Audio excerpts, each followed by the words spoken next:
Assalamualaikum warahmatullahi wabarakatuh. Kami dari kelompok yang beranggotakan Agustin Rizky Rahayu, saya sendiri selaku moderator, Imanuddin, Ahmad Maulana, dan Faisal akan mempresentasikan tentang Rice Processing Unit.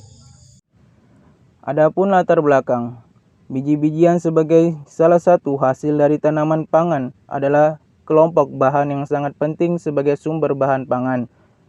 Kandungan pati yang tinggi pada biji-bijian menjadi sumber energi utama. Selain itu, juga terdapat kandungan protein dan lemak dalam biji-bijian. Salah satu bahan pangan penting yang termasuk ke dalam kelompok biji-bijian adalah padi. Pengolahan tanaman padi sejak dahulu kala sudah dilakukan oleh nenek moyang kita hingga saat ini terus berkembang dalam segi pengolahan maupun alat-alat yang digunakan untuk mengolah. Dalam perjalanannya, proses pengolahan produktivitas lahan maupun produk dari tanaman banyak sekali mengalami perubahan mengikuti alur perkembangan teknologi.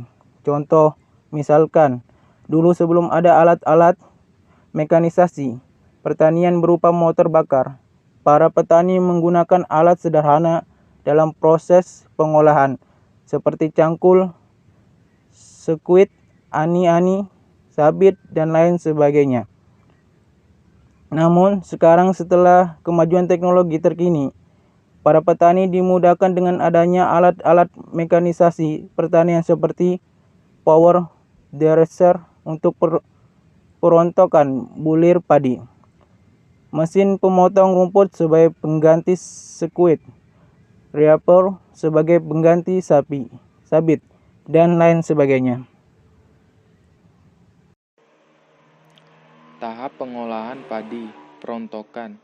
Sebelum dilakukan penjemuran, gabah harus dipisahkan dari lainnya dengan cara perontokan, agar penjemuran dapat berlangsung lebih singkat dan dapat menghemat tempat penjemuran. Perontokan biasanya dilakukan dengan cara yang lebih baik adalah menggunakan alat perontok semi mekanis ataupun mesin perontok mekanis. Penjemuran. Sesudah dirontokkan, gabah kemudian dijemur di lamporan. Lamporan adalah suatu lantai semen yang dibuat agak tinggi di bagian tengah dengan saluran air di antaranya untuk mencegah berkumpulnya air hujan. Praktek penjemuran yang baik adalah dengan menggunakan alas tikar atau plastik terpal pada lantai sehingga gabah pada lapisan dasar tidak terkena panas yang berlebihan akibat pemanasan lantai semen. Selain memudah untuk ditutupi dan diangkat ke gedung dengan cepat bila sewaktu-waktu turun hujan selama penjemuran. Penggilingan. Sebelum digiling, gabah biasanya dibersihkan dari segala kotoran seperti jerami, kayu, pecahan batu, logam, dan sebagainya. Kotoran-kotoran lunak seperti jerami akan mengurangi kapasitas giling, sedangkan kotoran-kotoran keras seperti batu akan merusak mesin penggiling. Selanjutnya, gabah dimasukkan ke mesin pemecah kulit. Proses ini mengelupaskan sekam dari gabah. Hasil biji beras pada proses ini yang dikenal dengan beras pecah kulit atau brown rice.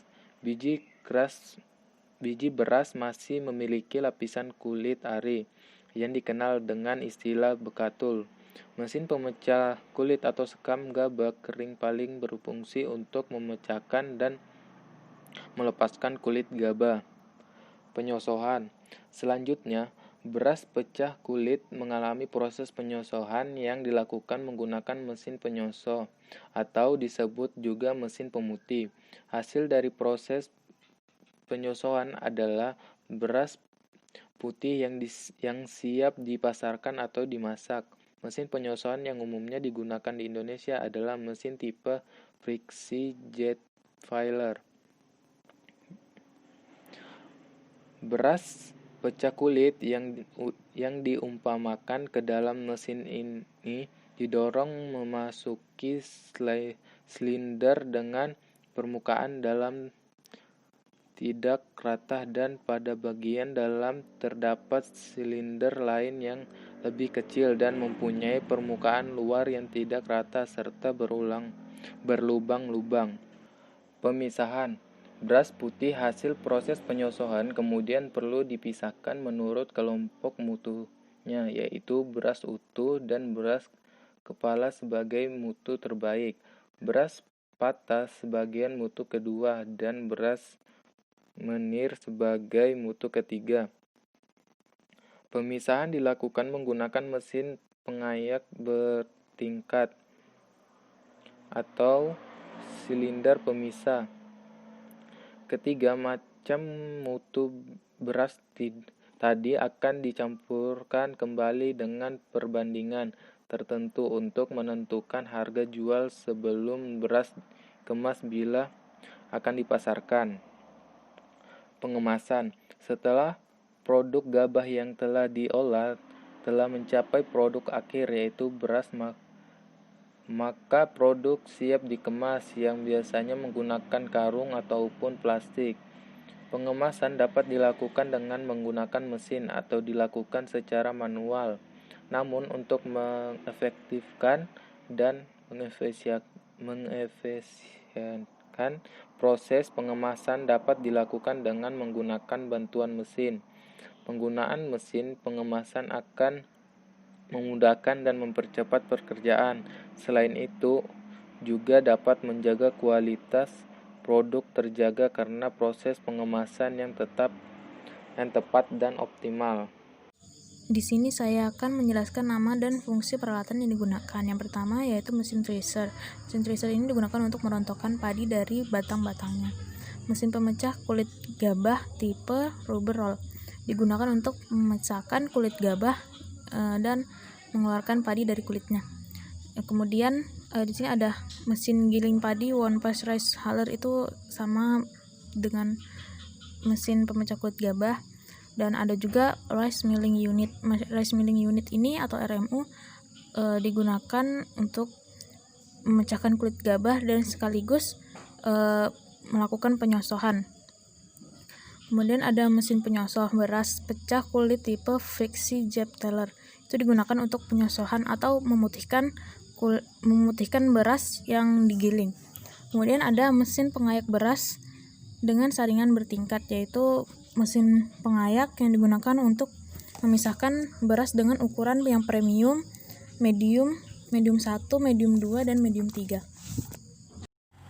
Hasil produksi akhir Standar Nasional Indonesia. Beras digolongkan dalam 4 kelas mutu: premium, medium 1, medium 2, dan medium 3. Analisis ekonomi. Biaya yang diperlukan: 1. Biaya bangunan, 2. Pajak bumi dan bangunan, 3. Penyusutan alat produksi, 4. Biaya variabel pada saat panen, 5. Biaya tenaga kerja, 6. Biaya transportasi, dan 7. Bahan bakar, 8. Biaya pelumas. Kesimpulannya, pengolahan tanaman padi sejak dahulu kala sudah dilakukan oleh nenek moyang kita hingga saat ini. Terus berkembang dalam segi pengolahan maupun alat-alat yang digunakan untuk mengolah. Ada beberapa proses yang harus dilakukan untuk mengolah padi menjadi beras. Pengolahan padi menjadi beras menggunakan berbagai mesin seperti mesin perontok padi, mesin penggiling padi, mesin penyusuh beras, dan mesin pengayak beras.